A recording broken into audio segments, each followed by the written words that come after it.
Continuamos en la UNED y estamos en Historia del Arte Clásico en la Antigüedad.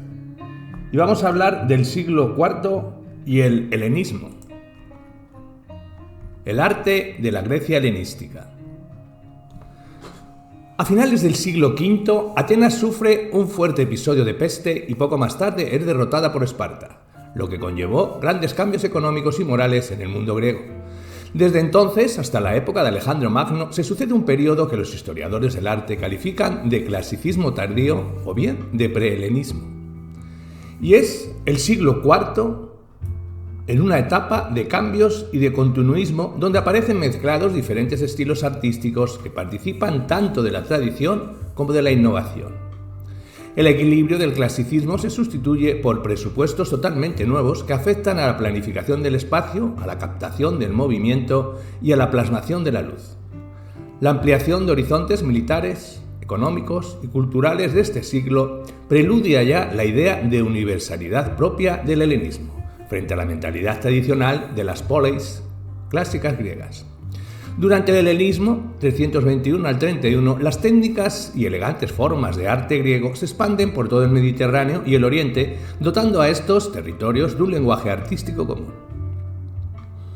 Hablemos de la arquitectura del siglo IV a.C. y los templos del helenismo. El modelo de templo del siglo IV se fundamenta no solo en los edificios jónicos de la Acrópolis ateniense del siglo V, sino también en las de otras regiones. En Basas se erigió en la segunda mitad del siglo V un largo y estrecho templo esástilo, dedicado a Apolo Epicuro, que supuso un hito arquitectónico no tanto por su estructura externa, dórico-canónico, sino por su novedosa concepción espacial interna. Construido por Ictino, uno de los arquitectos del Partenón, el interior de su cela alberga en cada fila 5 semicolumnas jónicas, de amplias basas puramente ornamentales. Solo al fondo de la naos, en posición central, se colocó una columna corintia, la primera conocida, iluminada por una puerta lateral que daba al aditon, espacio comunicado a su vez con el exterior. Además, sobre todo el interior se colocó un friso corrido, representando una amazonamaquia y una centauromaquia. En las ciudades de Asia Menor se emprende en este siglo la construcción de sobredimensionados templos con un uso masivo de columnas dispuestas sobre todo en el pórtico y la elevación de los mismos sobre altos basamentos. El estilo jónico predomina y de hecho evoluciona y vuelve a canonizarse, como en el Artemisón de Éfeso, un verdadero bosque de columnas.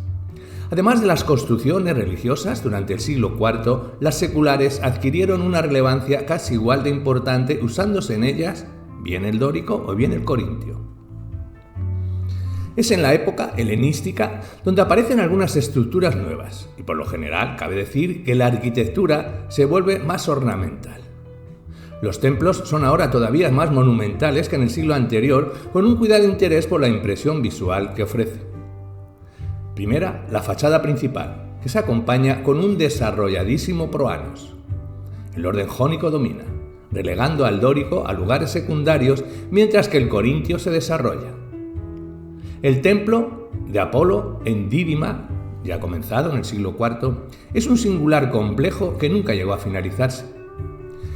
Este se eleva con un alto estílobato y tiene 108 columnas en su exterior, decoradas con bellos relieves, siendo un edificio díptero e hípetro, sin techo ni frontones, en el que tras la pronaos se disponía una antecámara, desde la que se debían lanzarse los oráculos.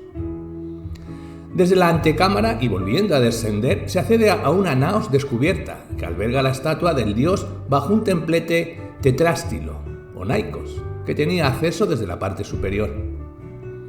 Las dimensiones, columnas y los grados de acercamiento recuerdan los modelos de templo egipcios, mientras que el juego de diferentes espacios y la inserción del pequeño naiskos son caracteres significativos de esta etapa. El templo de Zeus olímpico se comenzó a construir en el siglo VI y estuvo abandonado hasta que Antíoco IV, rey de Siria, reanudó las obras en el 175 AC. Construido por el arquitecto romano Consutio, en él se funden las formas helenísticas con las romanas. Fue un templo díptero y el primero que usó las columnas corintias a gran escala. El edificio más célebre de todo el helenismo es el altar de Zeus de Pérgamo, un pórtico columnado de estilo jónico, elevado sobre un alto podio al que se accedía a través de una gran escalinata enmarcada por 2 alas laterales. El altar se situaba en un gran patio abierto, sencillo y equilibrado, que contrasta con el barroquismo exterior. Hablemos de los santuarios y sus edificios de culto, la arquitectura funeraria. Los santuarios. Estos, situados desde un principio en parejas naturales de difícil acceso, con el tiempo, aunque muchas veces fueron perdiendo su carácter de oráculo, siguieron siendo sitios de destacada importancia. Se separaban de los edificios civiles por un muro que se franqueaba a través de los propíleos, unas puertas monumentales, desde los que partía una vía sacra que conducía al altar. Aparte de los templos, dentro de ellos sobresalen otros edificios, los tesoros y los toloi. Hablemos de ellos. Los tesoros. Los tesoros eran pequeños edificios bellamente decorados de orden dórico o jónico, por lo general rectangulares con pórtico y nantis. En Delfos, el santuario más importante, llegó a tener 30 tesoros, de entre los que destaca el tesoro de los simnios y el tesoro de los atenienses. De los toloi, estos son construcciones religiosas que se erigen a finales del siglo IV, si bien hay ejemplos anteriores. Son de planta circular y función desconocida, aunque se los vincula al culto de héroes divinizados. En ellos destaca el gusto por la decoración, que incluye la mezcla de los órdenes, y la importancia del espacio interno. Son de comienzo del siglo IV, donde es el tolos del santuario de Atenea Marmaria en Delfos, con 20 columnas dóricas exteriores y 10 corintias interiores. También destaca el Filipeion de Olimpia, que es un tolos que combina el orden jónico con el corintio. Junto a los lugares citados también destacan los santuarios de las ciudades de Epidauro y Pérgamo, con importantes edificios de carácter civil y religioso. Digno de mención es el santuario de Asclepio, en Epidauro, construido hacia el 360 AC, y que destaca por su profusa decoración inspirada en el Erectio. Consta de un peristilo dórico sobre el que se apoya un estrecho friso y de una refinada columnata interior corintia. De la arquitectura funeraria diremos que en el siglo IV la clase pudiente comienza a preocuparse también por su morada tras la muerte, surgiendo ahora enterramientos de una monumentalidad desconocida previamente. Destaca el monumento a las Nereidas de Janto. Es una tumba licia en forma de templete jónico tetrástilo, sobre un basamento con relieves, con unos frontones decorados y pórtico con nereidas entre las columnas. La más espectacular de estas construcciones fue el mausoleo de Halicarnaso, encargado por el sátrapa helenizado de Caria.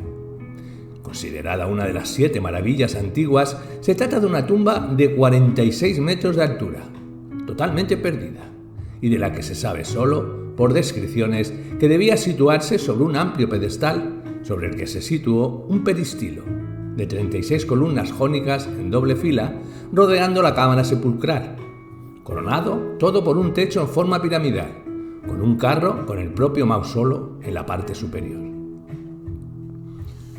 Hablemos de los edificios, de la arquitectura pública institucional, la arquitectura doméstica, el urbanismo y la arquitectura pública. En el siglo IV se construyen nuevas ciudades o se remodelan otras existentes, ordenando las casas en manzanas rectangulares. La progresiva complejidad de las mismas hizo que las actividades administrativas se centrasen en el ágora y las de esparcimiento se desplazasen a las afueras de la polis. Durante la época helenística, las urbes a destacar están fuera de Grecia y adquieren una nueva concepción urbanística basada en la grandiosidad, como es el caso de Alejandría. También son destacables ahora una concepción unitaria del conjunto, la escenografía teatral de sus edificios y las lujosas decoraciones de estilo oriental, como sucede en Pérgamo. Los espacios abiertos y los grandes edificios públicos, como la Stoa, el teatro, el gimnasio y el Voluterion, son característicos del helenismo, no pudiendo faltar en ninguna de las ciudades griegas en nuestra planta. La stoa son edificios alargados y rectangulares porticados en uno de sus lados, que delimitan los márgenes de grandes complejos comerciales. Uno de los más significativos es la Stoa de Atalo II de Atenas, de más de 100 metros de longitud y 2 pisos que combinan el orden dórico en el inferior y el jónico en el superior, como era costumbre helenística heredada después por los romanos. El teatro al aire libre era imprescindible en cualquier ciudad o santuario de prestigio. Era destinado a representaciones religiosas y corales. Su estructura consistió en una orquesta circular y un graderío empinado semicircular o teatron. Tras la orquesta de la scene ocultaba en origen el vestuario de los actores para acabar siendo el lugar donde estos actuaban. En época helenística aparecerá el proskenio, una estructura elevada sobre el plano de la orquesta con columnas exentas o pilares adosados, donde también acabó teniendo lugar la representación. De todos los conservados, el más grandioso, armonioso y de mejor perfección acústica es el de Epidauro, proyectado por Policleto el Joven. También son destacables los de Pérgamo y Priene. Un monumento relacionado con la actividad teatral es la linterna de Lisícrates. Esta, creada en el 334 AC para colocar el trípode que ganó Lisícrates al crear un coro para el teatro de esta ciudad. Se trata de una construcción circular, dispuesta sobre un pedestal cúbico y decorada con 6 columnas corintias, las primeras en ser colocadas en el exterior de un edificio. El gimnasio es otro de los símbolos culturales griegos. Consistía en un espacio rectangular al aire libre, la palestra, rodeado de pórticos columnados, además de otras dependencias como biblioteca, vestuario, las termas. Es de destacar, por último, el Boloureterion, un edificio donde se efectuaban las reuniones del Consejo de Ciudadanos que gobernaba la polis. Este era una amplia sala cuadrada cubierta con largas filas de asientos y un altar central desde donde intervenir. Destacan los Boleuterion, helenísticos de Mileto o Priene. De la arquitectura doméstica, hemos de decir que la planta de la casa privada se va a complicar durante el helenismo con la inclusión de patios porticados y estancias embellecidas con mosaicos. Desde el vestíbulo se accede al perístilo y desde ahí a las diversas habitaciones públicas. Las estancias privadas se sitúan en el piso superior. Hablemos de la evolución escultórica desde el clasicismo al helenismo, la ruptura del equilibrio clásico y el cambio del siglo IV a.C. Las imágenes del siglo IV a.C. El arte del siglo IV es deudor de la época anterior. La tradición del estilo bello sigue en Atenas durante un tiempo, mientras que en el Peloponeso destaca la escuela de Policleto. Sin embargo, en esta nueva etapa, donde las circunstancias han cambiado y prima más ahora lo individual, los artistas plantean una nueva plasmación de los rostros que afecta sobre todo a las divinidades, ahora de expresión mucho más humana. Lo inmediato, los sentimientos y las pasiones son la base del nuevo arte, especialmente de la escultura, donde se vislumbra ya el género del retrato. Los temas relacionados con Dionisios y Afrodita, divinidades que dominan lo oscuro de la personalidad, se multiplican en detrimento de otros dioses y de héroes. A partir de ahora, los dioses van a ser afeminados y jóvenes, como los esculpe Praxíteles. El erotismo femenino va a interesar como en la obra de Timoteo y el realismo de Silanión, o el patetismo de Scopas. Tendrán marcados ejemplos. Es pues un momento de gran diversidad y complejidad de estilos difíciles de definir, en el que se crea una nueva relación psicológica entre la imagen y quien la contempla, y en el cual se comienza a personificar conceptos abstractos no representados hasta el momento. Hablemos de Cefisodoto el Viejo. Este destaca por su grupo Irene y Pluto, realizado hacia el 370, la primera gran composición alegórica de la escultura griega. Irene, la paz, evoca Fidias, si bien las miradas de ambos preludian a Praxíteles. Precisamente es probable que este último fuera hijo del primero. El éxito de Praxíteles se fundamentó en la suavidad de su estilo, destacando entre sus obras la Afrodita Cnidia, el primer desnudo integral de una diosa en el mundo griego que refleja a la diosa captada en el momento de salir del baño sagrado. Destinada para ser contemplada desde todos los puntos, tiene sin embargo un punto de observación central.